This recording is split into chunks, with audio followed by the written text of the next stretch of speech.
단 하나의 비위 사실만으로도 공직 생활은 위태로워질 수 있지만 여러 가지 비위가 겹친다면 상황은 완전히 달라집니다. 서로 관련이 없는 둘 이상의 비위가 동시에 적발되었을 때 징계위원회는 더 무거운 처분을 내릴 권한을 가집니다. 이를 법률적으로 비위의 경합에 따른 징계의 가중이라고 부르며 공무원 징계령 시행규칙 제5조에 명시되어 있습니다. 행정사님, 제가 이번에 감사에서 두 가지 사안이 동시에 지적되어 징계위원회에 회부되었습니다. 하나는 직무 태만이고 다른 하나는 공용물 사적 사용인데 각각은 정직 수준이라고 들었습니다. 이런 경우에 두 사건을 합쳐서 가장 무거운 징계보다 더 높은 단계가 나올 수도 있다는 말씀이신가요? 네, 정확하게 보셨습니다. 시행규칙 제5조 제1항에 따르면 책임이 무거운 비위에 해당하는 단계보다 1단계 위의 징계가 가능합니다. 만약 의뢰인 1, 2의 비위 중 가장 무거운 것이 정직에 해당한다면 징계위원회는 강등이나 해임까지도 고려할 수 있게 됩니다. 저는 조금 억울한 면이 있습니다. 두 비위가 전혀 성격이 다른데 어떻게 하나로 묶어서 가중처벌을 할 수 있나요? 각각의 사안에 대해 별개로 판단하고 그중 가장 큰 벌을 주는 것이 상식적인 것 아닌지 궁금합니다. 의뢰인 2님의 말씀도 일리가 있지만 징계제도의 취지는 공직 기강을 바로잡고 반복적인 일탈을 방지하는 데 있습니다. 규정에 따르면 수개의 비위를 한 건으로 보아 종합하여 양점을 정하는 것이 아니라 개별적으로 심의를 먼저 진행합니다. 각 비위별로 문책 기준을 확인한 뒤 그중 가장 무거운 비위의 양정을 기준으로 삼아 1단계 위로 의결할 수 있는 구조입니다. 그렇다면 제가 받은 정직 처분 두 개가 합쳐져서 해임이나 파면이 될 수도 있다는 공포감이 밀려옵니다. 1단계 높은 양정이라는 기준이 구체적으로 어떤 단계를 의미하는지 설명해 주실 수 있을까요? 공무원 징계의 단계는 견책과 감봉, 그리고 정직과 강등을 지나 해임과 파면 순으로 올라갑니다. 예를 들어 가장 무거운 비위가 감봉에 해당한다면 가중을 통해 정직이 의결될 수 있는 시기입니다. 만약 가장 무거운 비위가 이미 정직이라면 강등으로 단계가 올라가며 신분 유지에 큰 위협이 됩니다. 징계위원회에서 무조건 1단계를 높여서 의결해야 하는 의무사항인가요? 아니면 재량사항인가요? 법문상으로는 의결할 수 있다고 규정되어 있어 위원회의 재량이 인정되는 부분입니다. 따라서 다른 비위들의 양정 정도와 비위의 성격, 그리고 평소 공직 태도를 종합적으로 고려하여 결정하게 됩니다. 하지만 실무적으로는 경합 비위가 발생했을 때 가중 처분이 내려지는 경우가 상당히 빈번하므로 주의가 필요합니다. 그렇다면 소청심사 과정에서 이러한 가중 처분을 방어하거나 감경을 받을 수 있는 전략이 있을까요? 소청심사위원회에서는 가중된 징계가 과잉금지의 원칙에 어긋나지는 않았는지 면밀히 검토하게 됩니다. 비위 사이의 시간적 간격이나 행위의 동기, 그리고 각 비위가 공직 수행에 미친 실질적인 피해 정도를 다투어야 합니다.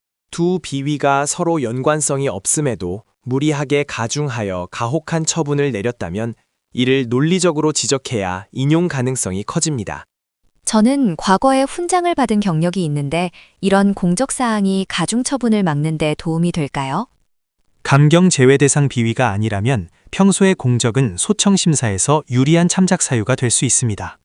다만 가중처분의 기준이 되는 본래의 비위 자체가 엄중하다면 공적만으로 감경을 이끌어내기엔 한계가 있습니다. 중요한 것은 가중된 결과가 의뢰인님의 직업, 공무원으로서의 지위를 박탈할 만큼 중대한지 따져보는 것입니다.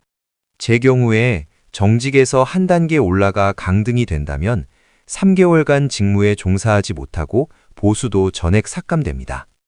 게다가 계급까지 한 단계 내려가니 제 공직 경력에 치명적인 오점이 될 텐데 이를 어떻게 소청심사에서 소명해야 할까요?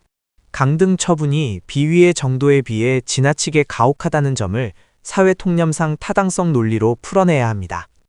특히 각 비위가 발생하게 된 불가피한 상황이나 고의성 여부를 입증하는 증거 자료를 확보하는 것이 우선입니다. 징계위원회에서 두 비위를 종합하여 심의하는 것이 아니라는 점이 자꾸 마음에 걸립니다. 각각을 따로 심의한 뒤에 합친다는 것은 결국 처벌의 강도를 인위적으로 높이겠다는 뜻인가요? 그것은 징계 양정의 객관성을 확보하기 위한 절차적 장치라고 이해하시면 됩니다. 만약 처음부터 두 사건을 뭉뚱그려서 심의하면 각 비위에 대한 구체적인 책임 소재가 불분명해질 위험이 있습니다. 그래서 개별 비위의 수위를 먼저 정하고 그 전체적인 중대성을 고려해 가중 여부를 결정하는 방식을 취하는 것입니다. 만약 제가 소청 심사를 청구해서 인용을 받는다면 가중되기 전에 원래 단계로 돌아갈 수 있습니까? 소청심사위원회의 결정에 따라 원처분이 취소되거나 감경될 수 있습니다. 가중처분이 부당하다고 판단되면 원래의 비위에 해당하는 양정으로 처분이 낮아지는 결과도 기대할 수 있습니다. 실제로 비위의 경합 상황에서 징계위원회가 재량권을 남용하여 너무 높은 양정을 결정한 사례들이 존재합니다. 그렇다면 소청 심사를 준비할 때 전문가의 조력이 왜 필수적인지 이제 알 것 같습니다. 법리적인 해석뿐만 아니라 유사한 판례나 결정례를 분석해서 대응 논리를 짜는 것이 핵심이겠네요. 정확합니다. 비위의 경합은 단순한 합산이 아니라 고도의 법리적 판단이 개입되는 영역입니다. 어떤 비위를 기준으로 삼느냐에 따라 1단계 위의 결과가 해임이 될 수도 있고 강등이 될 수도 있습니다. 그 기준점 자체를 흔드는 전략이나 경합된 다른 비위의 가벼움을 입증하는 과정이 반드시 수반되어야 합니다. 저처럼 막막한 상황에 놓인 공직자들에게 오늘 행정사님의 설명이 큰 희망이 될 것 같습니다.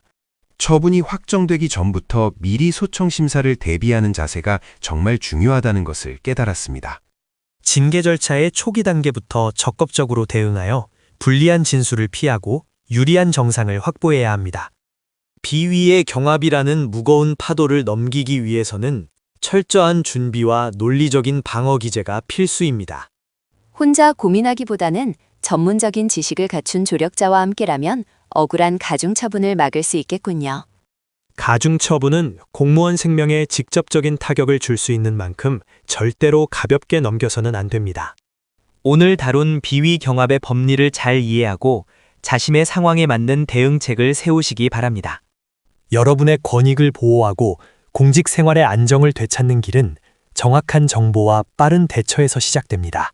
지금 이 순간의 선택이 당신의 내일을 바꿉니다. 확신이 서지 않는다면 누리행정사와 먼저 대화하세요.